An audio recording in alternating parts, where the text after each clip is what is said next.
अधिकार को कर्तव्य समझकर निर्वहन करोगे तुम, तब तो तुम्हारा कल्याण है। किसी गुरु ने आपको आश्रम का प्रबंधक बना दिया हो, किसी गुरु ने आपको महंत बना दिया हो, अब आप वहाँ आलस्य करोगे, आप उस पद से हटाए जाओगे। आप वहाँ चोरी चपारी करोगे, पद से हटाए जाओगे। आप हर समय पहुड़े सौवा करी हो, हटाए जाओगे। वहाँ आपका उसके योग्य नहीं आप, है ना। ये सोने के लिए थोड़े महंत बनाया गया कि जहाँ देखा हुआ ढोल तना पर सौत, और ढोल कम से कम बजती भी ही ढोल ऐसे जी में बाजव न बाजी कुछ। घर के मालिक यदि तुम बनाए गए हो तो याद रखना, मालिक तभी तक रहोगे जब मालिक के योग्य कार्य करो। पूरा घर सो जाता है, घर के लोग सो जाते हैं, स्त्रियां सो जाती हैं, लेकिन घर का मालिक अगले दिन की प्लानिंग बनाने के बाद तब सोता है। और मालिक की अगर बुद्धिमान है तो शाम को ही प्लानिंग सबको बता देता है, उसके बाद सोता है, और अगले दिन की और प्लानिंग सेटिंग करता सवेरे फिर बता देता है। सब अपने अपने काम पर लग जाते हैं। याद रखना, एडवांस सोचने वाला, बिफोर काम करने वाला और टॉप की सेटिंग रखने वाला, टेंशन मुक्त प्रबंधन करने वाला व्यक्ति ही मालिक और अधिकार का सही प्रयोग कर सकता है, अन्यथा फेल हो जाएगा। कितने घरों में ऐसे मालिक हैं कि मालिक ही चट्टा है,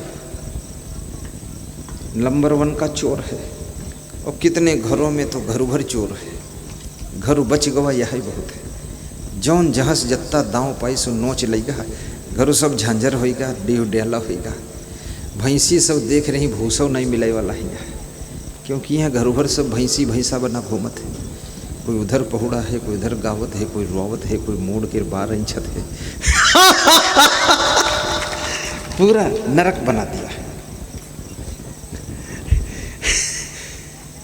घर के अंदर भी ईमानदारी की आवश्यकता है। ईमानदारी, क्षमा करने की भी आवश्यकता है। क्षमा नहीं कर पाओगे, आपका घर उन्नति की ओर नहीं जाएगा। क्योंकि याद रखना, सबके पास में बराबर समझ और ज्ञान और बुद्धि नहीं होती है। एक समान संस्कार, स्वभाव, व्यवहार सबका नहीं होता है। कुछ लोग उसमें ऐसे होंगे बेचारे कमज़ोर हैं, बुद्धि कम है, गलतियां हो जाती हैं, काम कम कर पाते हैं, उनको भी गम खा करके निभाना पड़ेगा। और याद रखना, हमारे साथ में एक दिल्ली से बालक आया है, तो जहाँ खड़ा होता वहीं चुप पे खड़ा रहता है, ऐसे खड़ा रहता है, ऐसे हाथ करके। अभी तक हमने उससे पूछा नहीं है, 10-15 दिन हो गए। ये नहीं पूछता हूँ तुम क्यों खड़े हो, मैं देखता हूँ कब तक खड़ा रहे। एक दिन थोड़ा सा समझाया तो अब दौड़ता है, कुछ दौड़ना शुरू किया, छलांग लगा देता है, लेकिन दौड़ता उल्टी दिशा में। अगर वो ब्रह्म कमंडल रखा इधर है तो दौड़त उधर। तो मैंने कहा चलो कम से कम दौड़ा तो भले उल्टा दौड़ा या सीधा दौड़ा, कभी सीधा भी दौड़ेगा। अब उसको मैं निभा रहा हूँ। क्यों निभाता हूँ? क्योंकि धीरे धीरे प्रैक्टिस आ जाएगी। दिल्ली से आया है आस लेकर कि गुरुदेव के चरणों में रहूँगा। मैं बहुत कम बुद्धि वालों को भी निभा लेता हूँ और अधिक बुद्धि वालों को भी निभाता हूँ। मैं केवल चरित्रहीन को नहीं रखता हूँ, जो बेविचारी टाइप का है, जिसकी दृष्टि ठीक नहीं है और बहुत भारी चोट्टा है। छोट मोट चोट्टा हो तो कोई बात नहीं, लेकिन नंबर 1 का चोट्टा है तो उसको फिर रिजेक्ट कर देता हूँ। लेकिन थोड़ी मोड़ी गलती हो जाए तो क्षमा करना चाहिए। आप भी अपने घर में क्षमा का प्रयोग कीजिए और अनुशासन भी रखिए, कंट्रोल भी कीजिए। और ये भी याद रखना, माताओं बहनों का भी आदर रखना, क्योंकि ये माताएं बहनें पराधीन होती हैं दूसरे की घर की बेटी तुम्हारे घर में बड़ी आशा लेकर आती है, उस आसरा के साथ में घर में आकर प्रवेश करती है और बड़ी खुश होती है कि मेरी ससुराल है। और जितनी लड़कियां हैं जब ससुराल का नाम लेती है तो बड़ी खुश होती है। और ये सभी लड़कियां, इनसे बात करके तुम देखो, मत देखना बात करके कोई फायदा नहीं, लेकिन कभी ये बात कर रही है तो इनकी बात सुनो तो एक ही बात ही सुनाती है, जब मेरी शादी हुई थी 3 साल पहले, इस शादी की याद करती है, बड़ी खुश होती है जब मेरी शादी हुई थी। तो मैं पूछता हूँ जब तेरी शादी हुई थी लेकिन अब क्या हाल है? बोले अब तो बेहाल है सब। जब मेरी शादी हुई थी 3 साल पहले, ऐसे बताती रहती है। और मैं शादी वादी की बात सुनना बिल्कुल पसंद ही नहीं करता। कोई जब आदमी ज़्यादा शादी विवाह की बात करता है तो हम कह देती यूँ तुम पमारा बंद करो, क्योंकि इस नाटक में जो फंसे हैं उनकी तो दुर्दशा है, और जो ज़्यादा सुनी है यह नाटक तो वो फंसिन जाइए फिर। ये सुने वाला अध्याय भी नहीं है, सुनकर क्या करोगे इसमें? लेकिन वो बेटी क्यों शादी की चर्चा करती है? क्योंकि उसको बहुत बड़ा विश्वास था कि ससुराल जाऊंगी वहाँ सुख पाऊंगी, मेरी सासू मिलेगी, जेठानी मिलेगी, और मुझे मेरी चचेरी सासू मिलेगी, ससुर जी मिलेंगे, मेरा पति देव मिलेगा।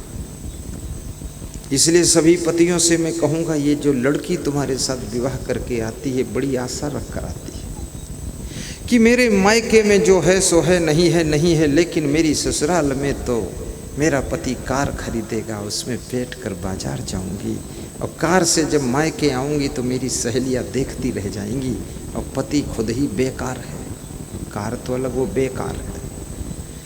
और पति के पास में भारी अहंकार है, भारी अहंकार है, वो पत्नी की बात ही नहीं सुनता है, गर्दन ऐंठ कर चलता है। पत्नी सोचती है कुछ बोलना ठीक नहीं है, बिना बोले तो अपनी गर्दन ऐंठ रहा है, और कुछ बोलोगे तो मेरी ऐंठ देगा।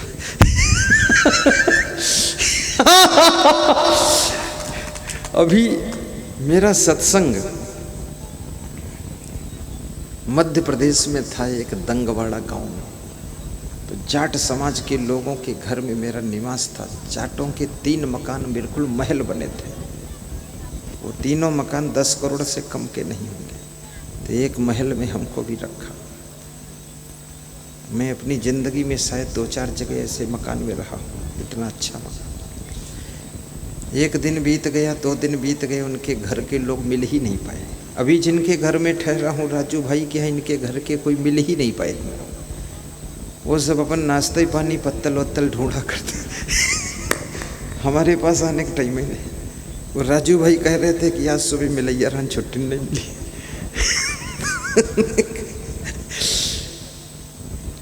उनके पिताजी कह रहे हैं सब इन्हें के माथे है लफड़ा, बहुत काम है, बहुत जिम्मेदारियां हैं, रिश्तेदारों को भी देखना है, आगंतुकों को देखना है, भोजन भंडारा भी देखना है, जनरेटर भी देखना है, सत्संगी भाइयों बहनों का प्रसाद देखना, फूल माला मंगाना है, बहुत कार्य है। फिर उसी बीच में कोई साधु बोल रहा था कि गुरुदेव के लिए गाजर मंगाना है। अब गाजर बट ढूंढत कहाँ गाजर मिली, अतरौली में गए हुआ नहीं मिली, वहाँ से फ़ोन करीन कि यहाँ नहीं गाजर, तो कहीं नहीं हरदोई चले जाओ, कहीं तो कल वापस आई फिर गाजर बधाई ना। बहुत तमाम जिम्मेदारी। इस घर के लोग अभी मिल ही नहीं पाए, वो माता बहन तो बैठ ही नहीं पाई है, ना कोई मिल पाया। बस उनके पिताजी आते हमारे पास हाजिरी लगाने के लिए, तो वह हाजिरी लगा कर चले जाते हैं, हंस के चले जाते देख दाख के, क्योंकि व्यस्तता बहुत है। तो उनके घर में भी यही हुआ, जाट परिवार में। अंत में तीसरा दिन आ गया सत्संग का, तो उनके घर की माताओं बहनों ने, बच्चों ने अपने घर के पुरुषों से कहा 3 दिन होते जा रहे हैं, गुरुदेव कल विदा हो जाएंगे, 10 मिनट भी बैठ नहीं पाए। तो बैठने का टाइम दिया गया, बैठे। तो उनके घर की लेडीज़ ने कहा कि हमारे घर के मालिक को थोड़ा समझा देना। ये जब भोजन खाने आते हैं तो घर में तूफान खड़ा होता है, बड़ा डर लगता है, बड़ी गुस्सा आती है इनको और बड़ी ऐंठ है गुरुदेव। ये तो हम ही ऐसी इनकी पत्नी रहे जो इनकी ऐंठ हम देख लिए सह लिए, और दूसरी पत्नी होती या इनका ही ऐंठ देती या खुद ही ऐंठ के चली जाती निपटता नहीं। तो मैंने उनको बुलवाया, उस घर मालिक को थोड़ा समझाया, ज्ञान दिया। हमने कहा नाराज मत हुआ करो, भोजन में कुछ कम ज़्यादा नमक हो संतोषपूर्वक खा लिया करो। याद रखना, मैं रोज़ प्रवचन देता हूँ लेकिन कभी कभी थोड़ा ज़्यादा अच्छा हो जाता, कभी कभी मीडियम होता, कभी कभी थोड़ा कम अच्छा हो जाता। कई कारण हो जाते, कीड़े काटते हैं, कभी गर्मी लगती है, कभी ठंडी ज़्यादा लगती है, कभी माइक थोड़ा डिस्टर्ब करता है, और कभी जो है नींद खुद को लगती है, और कभी लाइट कमज़ोर है, तुम्हारे मुँह ही नहीं दिखाते, श्रोता ऐसे दिखाई देते कोई भूत प्रेत बैठे। तो ये सब डिस्टर्ब के कारण कभी कभी प्रवचन का जो क्वालिटी है कमज़ोर हो जाता है, करता मैं ही रोज। ऐसे वही माताएं बहनें भोजन बनाती हैं लेकिन कभी कभी बेचारी थोड़ा चूक जाती हैं, कुछ लकड़ी गीली है या कुछ तेल कम है या कि मसाला थोड़ा गीला फीला कुछ है, तो स्वाद बिगड़ जाता है, कभी स्वाद बदल जाता है, कभी स्वाद ज़्यादा अच्छा हो जाता है। लेकिन इसमें भी आपको संतोष करना चाहिए, क्योंकि बनाने वाले ने भाव से बनाया है, तो आप थोड़ा सुंदर स्वभाव से खा लीजिए और बनाने वाले को धन्यवाद भी दीजिए कि बहुत आनंद आ गया, धन्य हो देवी, रोज़ बनाते रहना, सब ठीक है, ऐसे कह देना। लेकिन कुछ पति ऐसे हैं बिल्कुल रावण जैसे हैं, ऐसा गरजते हैं घर में कि छत में भी दरार हो गई, खुख्वार स्वभाव है, कनक भूधराकार शरीरा समर भयंकर अति बलबीरा। इस तरह का व्यवहार न करिए ताकि इनका मन भी दुखी ना हो। और माताओं बहनों से भी कहूँगा, रोज रोज भोजन को बिगाड़िए भी मत, ठीक से भी बनाइए, झाड़ू भी अच्छी तरह लगाइए, मधुर बोलिए। आपका पति यदि बहुत बड़ा मैनेजमेंट कर रहा, बहुत बड़ी जिम्मेदारी, आज हमारे पास में आए हैं सलील, क्या नाम है, Salil Shukla ji, Salil Kumar Shukla, pioneer foundation coaching institute के प्रेसिडेंट। अभी इनके पास में बहुत बड़ा मैनेजमेंट है, टीचरों को देखना है, लेक्चरर देखना है, प्रोफेसर देखना है, मैनेजमेंट देखना है, व्यवस्था देखना है, एडमिनिस्ट्रेशन देखना है, सब काम है। अब इनको घर में आकर इनकी पत्नी परेशान करे तो ये उसी उलझन में फंस जाएंगे बेचारे कि घर में भी टांग खिंचाई चालू है, स्कूल में अलग से परेशान, यहाँ अलग से परेशान। तो ऐसे अपने घर के पुरुषों को परेशान भी मत कीजिए, कम से कम बाहर से थक कर आएँ, परेशान होकर आएँ, घर में तुम्हारी मीठी मुस्कान को पा करके उनकी थकान उतर जानी चाहिए और उनका मन खुश हो जाए कि चलो ठीक है, घर में तो थोड़ा शांति मिल गई है। ऐसा व्यवहार करना। लखनऊ हाई कोर्ट का एक वकील है, उसने एक गाय बछड़ा पाला है। तो मैं एक बार उसके घर गया, रात भर रहा तो कोई गाय बछड़ा नहीं था। दूसरी बार गया तो बछड़ा गेट पर बंधा था। हमने कहा वकील साहब, आप हाई कोर्ट के एडवोकेट हैं, आप बछड़ा गाय पाले हैं क्या? बोले इस बछड़े ने बड़ा काम किया है गुरुदेव।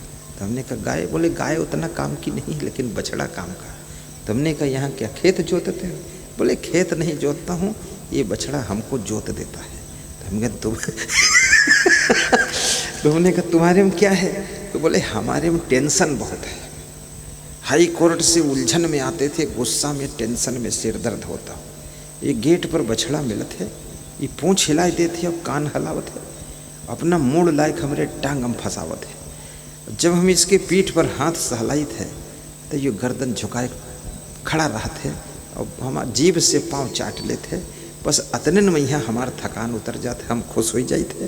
तो अब पत्नी पर गुस्सा नहीं करें क्योंकि बछड़ा हमारे माइंड को डाइवर्ट कर देता है। याद रखना, ये चिड़ियाँ हैं, ये पेड़ हैं, ये पौधे हैं, ये फूल हैं, ये पत्तियाँ हैं, ये मछलियाँ हैं और ये चिड़ियों की आवाज़ है, ये प्रवचन की धुनियाँ हैं, शब्द हैं सत्संग के, ये आपके मन को डाइवर्ट कर देते हैं, तब आपका मन टेंशन से बाहर निकल जाता है और आपको प्रसन्नता की प्राप्ति हो जाती है। इसलिए चिड़ियों से भी थोड़ा प्रेम रखा करो। सुख कहाँ है, आज का विषय यही था मेरा। सुखम बंधात प्रमुच्यते, यही ना संस अस्पर्शजा भोगा दुख योने एवते आदंतवंता न कौनते न ते सुरमते बुधा। श्री कृष्ण कहते हैं इन विषयों में सुख नहीं है। नदियों की तरंगों में भी सुख नहीं है। और याद रखना, ये सब मनोरंजन के साधन हैं। फिल्म देखने में भी सुख नहीं है, डांस में भी सुख नहीं है। नाचने वाले कूदने वाले हीरो हीरोइन भी दुखी है। मैंने सुना है कि श्री देवी नाम की हीरोइन दुबई में जाकर के बाथरूम में डूबकर मर गई है। ऐसा सुना था आपने भी? अगर हीरोइन की नृत्य में सुख होता, गानों में सुख होता, वो हीरोइन वहाँ डूबने क्यों जाती मरने के लिए? अब उसको डूबना ही था, इतनी दूर फालतू गई। हमारे हिंदुस्तान में इतने तालाब हैं, खूब भारी पानी में डूब जाती है, तो बाथरूम में डूबी जा करके। कितने लोग आत्महत्या कर रहे हैं, सुख नहीं है। बीड़ी सिगरेट नशा व्यसन में भी सुख नहीं है। जिन्होंने बीड़ी बहुत पिया उनके फेफड़े खराब हो गए, अब दुखी बहुत है, खांसी आ रही है। जिन्होंने दारू पिया है उनकी किडनी गल गई है, लीवर डैमेज हो गया है, अब बहुत दुखी हुए। ना कुछ हजम होता है, ना खून फिल्टर होता है। दारू में सुख यदि होता, दारू बनाने वाले नहीं पीते हैं।